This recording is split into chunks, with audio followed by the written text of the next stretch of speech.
Hello বন্ধুরা, আমার mini কিচেনে সবাইকে অনেক ধন্যবাদ এবং অনেক অনেক ভালোবাসা। আবার একটি নতুন ভিডিওর সঙ্গে চলে আসলাম। দেখো আজকে আমি কী বানাতে চলেছি, সন্ধ্যাবেলার টিফিন।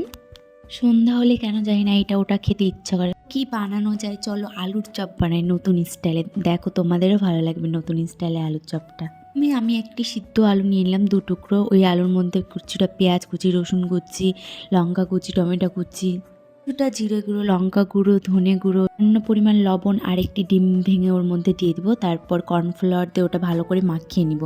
তারপরে একটা কড়াইতে তেল গরম করে নেব। তারপরে ছোটো ছোটো করে ওর মধ্যে কিছু কিছু করে দিয়ে দিব। ওরকম করে দিয়ে অনেকটা দিয়ে ভালো করে আস্তে গ্যাস দিয়ে ভালো করে ভেজে নিব। এই দেখো আমার ভাজা হয়ে গেছে। এবার এটাকে সস দিয়ে পরিবেশন করলে হয়ে গেল আজকে আমার মিনি কিচেনে স্পেশাল আলুর চপ। কে কে খাবে চলে আসো। আর যদি আমার ভিডিওগুলো ভালো লেগে থাকে আপনাদের, লাইক কমেন্ট শেয়ার করে দেবেন। আর এরপরে জানাবেন যে আপনারা আমার মিনি কিচেনে কী কী ভিডিও দেখতে চান।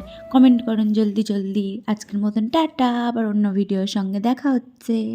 আর একটা কথা, কে কে তোমরা আমার ভিডিও দেখতে ভালোবাসো তাড়াতাড়ি কমেন্ট করো।